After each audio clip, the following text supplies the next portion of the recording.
Hello class, I just wanted to go over the two-column script rules, give you some more clarification on them. First thing, you always want to write in third person active present tense. That means you're always writing in the here and now as things would happen on the screen. Third person, you're not going to use terms like I or me or we. It's always going to be usually the character's name, Jim and Sally or whatever the character's name is. And we're going to talk a little bit more about that down the page. You're going to say Jim walks to the front door as opposed to Jim went to the front door. Jim walks to the front door. He pauses, looks through the peephole, tries to open the door, realizes it's locked. Jim opens the door, blah, blah, blah, etc., etc.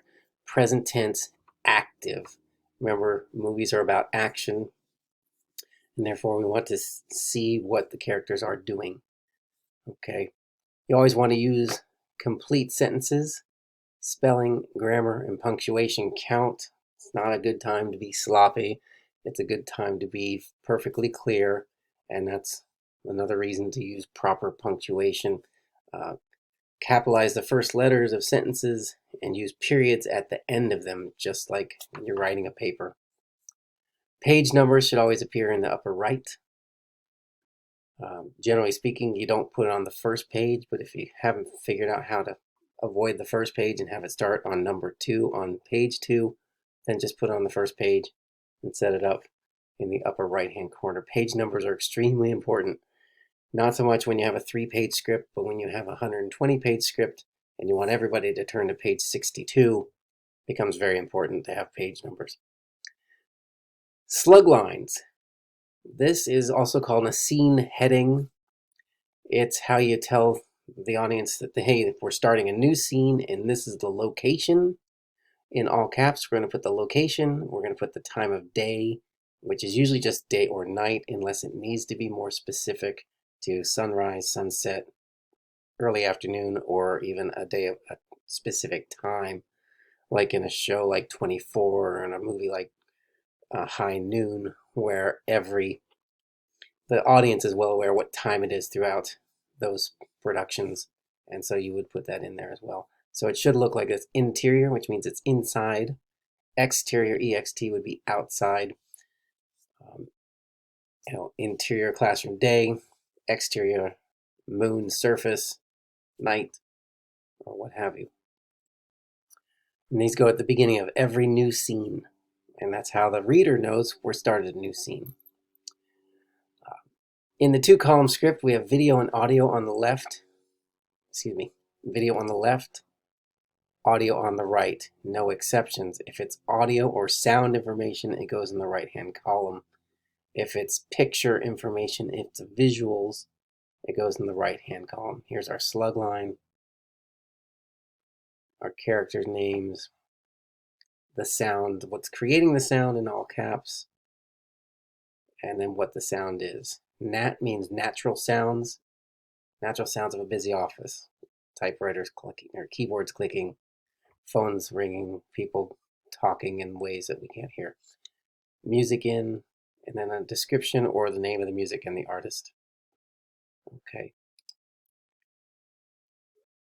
Write only what the audience will see and hear. We can't say Jim thinks about opening the door. We just show him hesitate or pause or struggle with it. Or hem and haw, he moves towards the door and then he turns away from the door. Show us what the character does and we'll know what the character is thinking. Only write what we're going to see and hear. And that's where that creativity and descriptiveness comes in to help us communicate what we want to see on the screen. A director and crew cannot shoot what someone's thinking, cannot shoot what's not happening right in front of them. And we talk about the present tense. If you have something that takes place earlier, a flashback, then you write flashback and then write in present tense. Flash forward, write. Then, okay, we're flashing forward 2 weeks later, and then we start writing in present tense again. Shot types, we're going to go over these in another page in the modules, and this is how you do shorthand to tell us what the framing is going to be, whether it's a wide shot, medium close up, and all those things are described in that PowerPoint. All caps for all direction cues. For example, camera moves, camera shots, transitions, sound cues, as we noticed over here. Nat, camel, music in, medium shot of mic, wide shot, rows of cubicles, wide shot, medium shot, and things like that. MCU, medium close up, medium shot, MS. Okay, if you said the camera zooms in, I don't think we have any camera direction in here, but then the zooms in would be in all caps as well. Video description. Give us some description. Always at the beginning of a scene, describe where we are. What's it look like? Paint the picture. Interior office day, medium shot of mic, blah, blah, blah, blah, blah. Then we hit the wide shot where we can describe it. Not really going to describe it on a medium shot of mic because we can't see that much of it. But here's the wide shot that the commercial goes to second. And rows of cubicles line the office. Okay, we're painting the picture with workers at each desk working. Camel rounds the corner. You get the idea. Keep your video description concise, specific, especially when with important details. Facts, appeals, art to the set and scene. So if it's important, a certain piece of art on the wall, then you make sure you mention it. If it's not, you can say art decorates the wall. If it's important, that's the Mona Lisa on the wall because somebody stole it and put it in their office, then that's important. Or if it's a forgery or whatever, a copy, then you want to make sure you're pointing out things that are important. When you describe sets, when you describe the scene that we're in, this is what tells the audience who occupies the space and what the space is used for. And it communicates a lot. A picture is worth 1,000 words. Don't give us 1,000 words, but paint us a quick picture so then the art direction team can come in and create that space. Character's name must be in the exact same whenever mentioned in the script, except within dialogue when people are calling them a nickname or something else. For example, if my name in the script is Robert Locker, it should always be Robert Locker. And then if a student says, hey, professor, okay, then hey, professor. If my wife says, hey, Rob, and there you go, you have that in the dialogue. But in the script part, in the video side, it would always be Robert Locker. And then when I'm speaking, it'll always be over here, which we don't have me in here, but my name and then what I say. But don't use me as an example. Okay.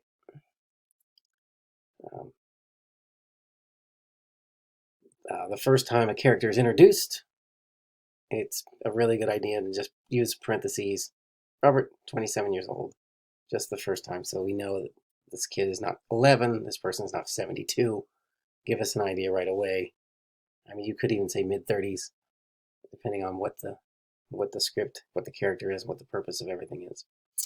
And then describe the look of each character, especially the important characters, how they're dressed, how they look is very important, especially in the commercial that you're going to write, which is all about image. Advertising is about image. So you really want to describe those scenes, paint that picture of the scene, and set that character up. Paint a picture of that character so it's that image that comes across. Certainly, wardrobe and makeup and director and actors are going to change these things, but if you have the overall concept in your writing, first of all, it makes the writing stronger, and then it enables the director and the crew to match that image that you've created in the writing. Audio on the right side, music, sound effects, natural sounds, and dialogue. Okay, music in, soft elevator music, natural sounds, sounds of a busy office, camel, and then what does the camel say? So all caps, colon, then what is the actual sound? What is creating it? It's a natural sounds, sounds of a busy office. And you can just copy the formatting. One thing to mention is audio video is a little tricky when reading it and when writing it. You want to match the sound with the visual that takes place at the same time. So right when we see this wide shot of cubicles, and if you go up here, you can click on this link and you will see this commercial. It should still be right there in the same place, hopefully. If not, you can look it up. It's Geico Camels in the office. He walks up the rows of cubicles. Anyway, right when we cut to the shot is when he basically starts talking. And he said, "Guess what day it is, huh? Anybody?" So that's the camel. And you'll have to keep spacing things so that what we're seeing and what we're hearing that are supposed to happen at the same time line up horizontally. I put them in boxes. It helps to read. And it's a table of 2 columns so that when I type on the left, it does not affect on the right the way newspaper columns would. So you want to use a table, and you can just create a 2-column table. Every time you change scenes is a good idea. That way it keeps you from affecting for other parts of the script. So when you add a whole bunch of video, all you really have to do is space the audio down so that what you're seeing and hearing simultaneous are again lined up, and it won't affect too many other things like it would if you did newspaper columns and things like that. All right. Capitalize, as we mentioned, the names of characters should always be capped, all caps. It makes it stand out so people can see it, so the actors can find their lines and read them, and find their direction and read it. Camera directions: zoom in, tilt up, dolly in, dolly out, truck left and right, things like that, are in all caps. This stands out to the production team. They go, "Oh, that's a dolly. We're gonna have to have a dolly," and that's we're gonna follow this person upstairs. Well, how are we gonna do that? Are we gonna get a crane, or are we gonna get a steady cam, or how are we gonna make that happen? So this cues us in very quickly as to how the production needs to be set up. Sound cues, graphic cues, sound effects, and things like that, or the cues to them, as we mentioned. What is it? It's music, it's Nats, it's person talking, guitar man talking, Ronnie, music in, what they're playing, announcer. Okay, in commercials, we'll call them announcers. Documentaries, it's a narrator.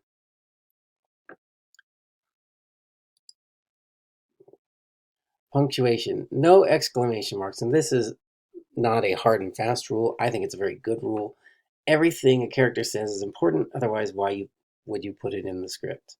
It's really unnecessary. If you want to say a character is yelling, and put in parentheses, yelling across the hall. Here's a parenthetical. Parenthetical in dialogue is a description of how a line's going to be delivered or an action that's happening at the same time. He's bellowing, "Hump day!" Leslie does not want to talk to this camel, so she's begrudgingly saying it's hump day. Lets out a loud whoop whoop. Okay, then we don't need exclamation points. No quotes on the audio side. Quotes generally used on the video side for the words that are going to appear on the screen in graphics. Only one font type is necessary, Courier 12. Courier 12 is the screenplay format standard, and screenplays must be in Courier 12 or people won't even read them. And I figure we might as well just start off in our 2-column format for Courier 12. It's a nice font, it's easy to read, and it looks good, and the spacing of it is one of the biggest things you want, especially in the screenplay, where if you average out all of your pages in a screenplay, it comes out to a page a minute. That doesn't mean every page is exactly a minute in production, in produced finished product, but if you average it out over the course of a 30-page, 60-page, 120-page script, it comes out to about a page a minute. All right. In the commercials, showcase the product and style. When I get done reading your script, I should know exactly what that product is and the style. Thank you for listening. If you have any questions, please put them on the Q&A discussion board, and I will get to them as soon as I can.